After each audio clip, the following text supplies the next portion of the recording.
Welcome back to our scary tall tales and haunted bites. We hope you brought a sweater or coat along, as things are about to get quite chilling in here.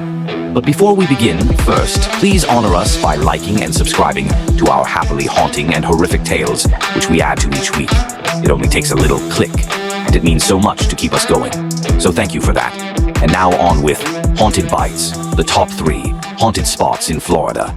Number 3, Robert the Doll at Fort East Martello, Key West.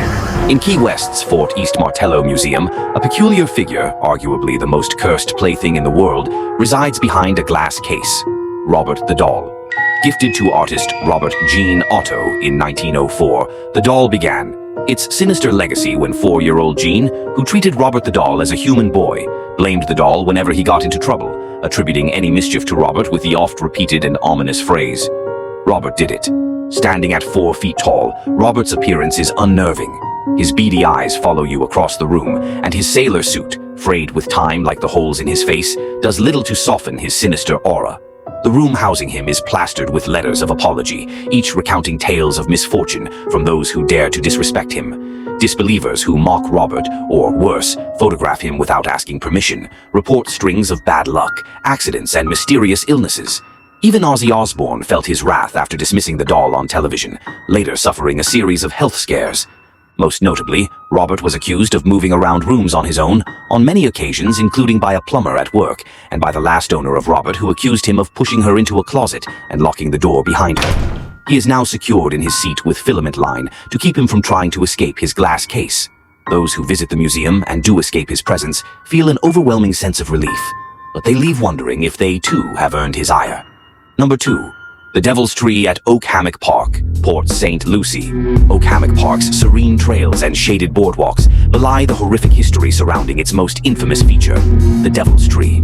This twisted, gnarled oak bears the chilling legacy of Gerard John Schaefer, Florida's first documented serial killer. In the 1970s, Schaefer used this tree as the site of his unspeakable crimes, binding his victims to its branches before murdering them. The twisted axe earned the tree its malevolent name. Over the years, the Devil's Tree has resisted every attempt to destroy it. Chainsaws inexplicably fail when brought near its base, their engines sputtering to silence. When workers tried to cut it down using a 2-man crosscut saw, the saw's teeth broke and scattered across the ground. Another attempt with an axe ended tragically. The axe head flew off, striking and killing one of the workers on site. Locals claim the tree itself resists destruction, as if it feeds on the dark energy left behind by Schaefer's atrocities. Visitors have reported ghostly figures hanging from the branches, and those daring enough to press their ears to the tree's bark claim to hear the anguished screams of children trapped in eternal torment. The park's quiet ambiance is often shattered by sudden, unexplained chills or the sense of being watched.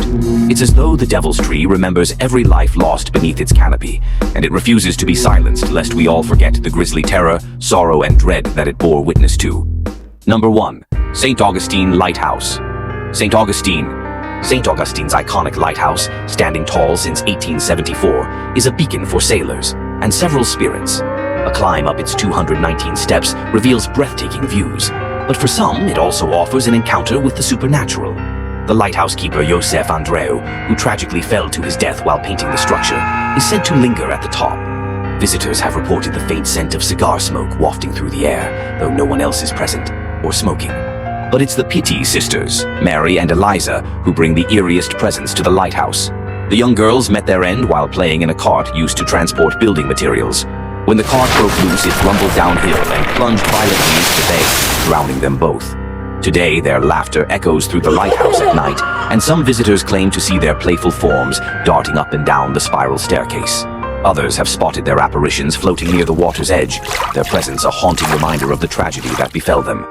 Many visitors leave spooked by unexplained footsteps, fleeting shadows, or the haunting laughter of children that fades into the wind. St. Augustine Lighthouse is more than a historical landmark.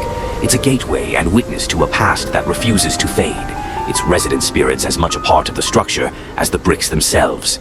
And that's all for now, folks. Those are our Haunted Bites, top 3 haunted spots in Florida. Now, aren't you glad you watched? I'm certain you want to like, subscribe, and comment on this latest chapter of Scary Tall Tales Haunted Bites. Or we might just have to ask Robert the doll to pay you a visit. We thank you for watching, and until next time, if there is a next time, happy hauntings from Scary Tall Tales and our Haunted Bites. Spooky creatures, tricks and treats, where the stars of the night can't be beat. Dressed in black